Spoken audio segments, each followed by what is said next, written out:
Halo semuanya, perkenalkan nama saya Imade Indra Adiwikanta. Di video kali ini, saya akan menjelaskan terkait dengan panduan observasi perkembangan peserta didik. Yang pertama, itu adalah panduan observasi peserta didik dari pengamatan guru. Nah, dari pengamatan guru ini ada beberapa aspek.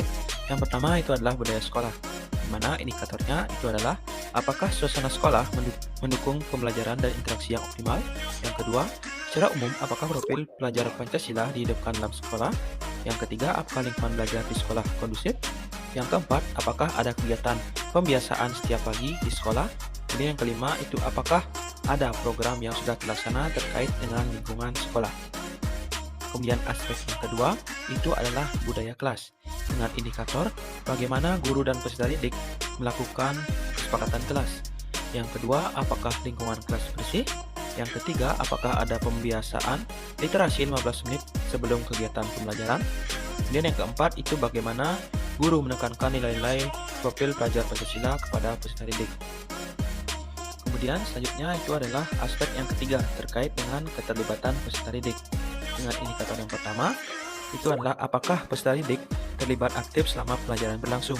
Dalam bentuk apa saja keterlibatan peserta didik dalam pembelajaran ini. Kemudian yang kedua, jika iya, bagaimana guru memotivasi peserta didik untuk terlibat dalam pembelajaran. Yang ketiga, jika tidak, mengapa peserta didik tidak termotivasi dalam pembelajaran. Yang keempat, apakah Anda menangkap antusiasme belajar dari para peserta didik? Yang kelima, apakah peserta didik aktif merespon pertanyaan guru selama pelajaran berlangsung? Jelaskan. Dan yang terakhir, apakah siswa mampu menjawab pertanyaan dari guru dengan tepat? Selanjutnya, itu adalah aspek identifikasi kesiapan peserta didik.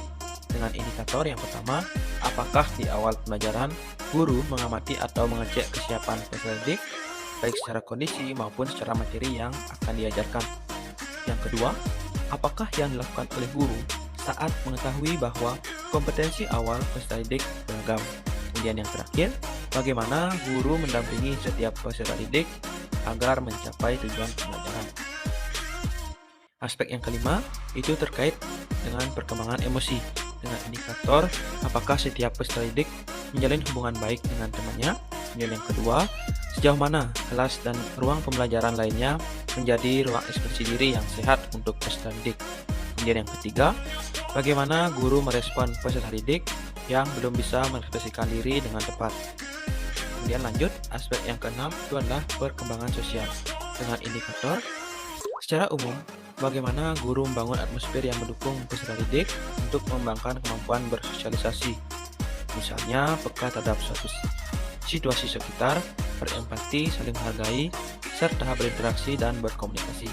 Kemudian yang kedua, bagaimana guru memfasilitasi peserta didik dalam mengembangkan keterampilan sosial peserta didik dalam kegiatan belajar. Contoh, kerja kelompok, mengerjakan proyek bersama. Kemudian aspek yang ketujuh yaitu perkembangan moral atau spiritual. Dengan indikator, apa saja yang dilakukan guru dalam bangun nilai-nilai integritas dan spiritual peserta didik. Kemudian yang kedua, apakah siswa membiasakan sikap berterima kasih? Yang terakhir, apakah siswa membiasakan berdoa sebelum dan sesudah melaksanakan kegiatan?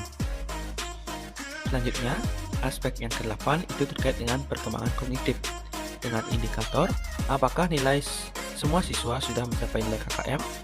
Yang kedua, bagaimana hasil belajar siswa setiap ulangan harian?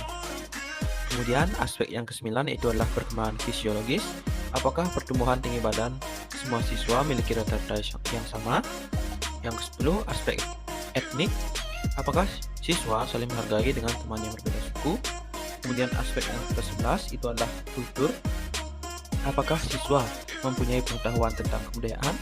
Kemudian yang kedua, apakah setiap siswa mempunyai sikap menghargai dan memahami akan budaya? Kemudian yang ketiga, itu apakah siswa mampu merawat dan mengembangkan warisan budaya. Kemudian aspek yang ke-12 itu adalah minat belajar. Dengan indikator yang pertama, apakah siswa memiliki rasa senang ketika belajar? Indikator yang kedua, apakah siswa terlibat aktif dalam kegiatan diskusi kelompok? Kemudian yang ketiga, apakah siswa antusias dalam mengikuti pelajaran? Dan yang terakhir, apakah siswa mendengarkan penjelasan guru dan mencatat materi pelajaran? Kemudian aspek yang ke-13 itu adalah motorik. dengan indikator apakah siswa sudah bisa menulis dengan baik. Yang kedua, apakah siswa bisa bermain alat musik dengan benar. Kemudian yang ketiga, apakah siswa menirukan senam atau tarian dengan baik. Kemudian yang aspek nomor 14, status sosial dengan indikator yang pertama, apakah siswa berangkat ke sekolah diantar dengan kendaraan bermotor. Kemudian yang kedua, apakah setiap hari uang saku siswa lebih dari 10.000. Kemudian yang ketiga, apakah orang tua siswa memiliki tingkat pendidikan yang tinggi. Kemudian aspek yang ke-15 yaitu gaya belajar dengan indikator yang pertama, apakah dalam kegiatan pelajaran siswa tertarik menonton video pelajaran. Yang kedua, apakah dalam kegiatan pelajaran siswa tertarik mendengarkan penjelasan pelajaran ataupun siswa tertarik memperagakan sesuatu. Nah, itulah terkait dengan panduan observasi peserta didik dari pengamatan guru. Selanjutnya itu ada panduan observasi peserta didik dari peserta didiknya langsung, yang mana observasi ini berupa angket berisi butir-butir pertanyaan, di mana siswa itu memilih salah satu kategori dari 5 kategori yang tersedia. Yang pertama SL, yaitu berarti selalu, S yang artinya sering, KK yang artinya kadang-kadang, J yang artinya jarang, dan TP yang artinya tidak pernah. Di mana aspek yang pertama yaitu adalah aspek kemampuan awal dengan butir pertanyaan. Kemampuan awal saya terhadap suatu materi membantu saya dalam memahami materi pembelajaran. Kemudian yang kedua, kemampuan awal saya terhadap suatu materi mempengaruhi keberhasilan belajar. Itu untuk aspek kemampuan awal. Selanjutnya aspek fisiologis dengan butir pertanyaan. Saya mampu melihat dengan jelas tulisan di papan tulis. Yang kedua, saya mampu melihat tulisan atau objek di sekitar dengan jelas.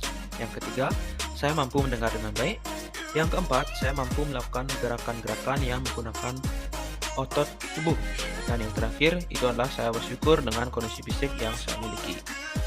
Kemudian aspek yang ketiga yaitu kognitif. Dengan butir pertanyaan, saya berani berbicara di depan kelas. Kemudian yang kedua, saya mampu menanggapi pendapat orang lain saat diskusi. Yang ketiga, saya mampu berbicara secara selektif, berpikir sebelum berpendapat. Yang keempat, saya aktif bertanya saat proses pembelajaran. Yang kelima, saya menggunakan bahasa Indonesia yang baik dan benar. Dan yang terakhir, saya merasa kesulitan ketika materi yang disampaikan oleh guru tidak menggunakan contoh yang konkret ataupun nyata. Selanjutnya, itu adalah aspek emosional, di mana pada aspek emosional ini ada 5 butir pertanyaan.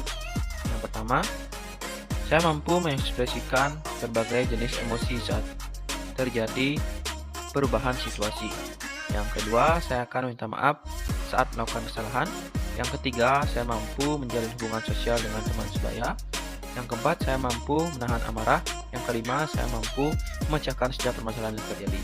Kemudian, aspek selanjutnya itu adalah psikososial. Dengan butir pertanyaan, saya melakukan 5S sebelum saya bersapa sopan santun di dalam maupun di luar sekolah. Yang kedua, saya mengikuti organisasi dalam ataupun di luar sekolah. Yang ketiga, saya mandiri mau melakukan suatu hal. Yang keempat, saya menyukai belajar secara berkelompok. Dan yang terakhir, saya memahami perbedaan yang ada dalam pergaulan. Dan aspek yang selanjutnya itu adalah aspek moral. Yang pertama, saya melaksanakan ibadah secara rutin. Yang kedua, saya menghormati guru atau orang yang lebih tua. Ketiga, saya mampu berkata jujur. Saya selalu mematuhi peraturan sekolah. Saya selalu mempertimbangkan nasihat dari orang tua ataupun guru. Kemudian ada aspek motivasi belajar, yaitu yang pertama, saya mulai proses belajar dengan tepat waktu. Saya selalu antusias mengikuti proses pelajaran. Saya mampu mengerjakan tugas tepat waktu hingga saya pernah mengeluh dan tidak bersemangat untuk pergi ke sekolah. Yang terakhir, aspek etnik, di mana saya merasa beragaman etnis dalam lingkungan sekolah bukanlah beban, melainkan kekuatan potensial dalam lingkungan sekolah. Dan yang terakhir itulah saya menghargai adanya keberagaman etnis di lingkungan sekolah karena akan menciptakan lingkungan sekolah yang lebih baik. Sekian yang dapat saya sampaikan hari ini. Terima kasih.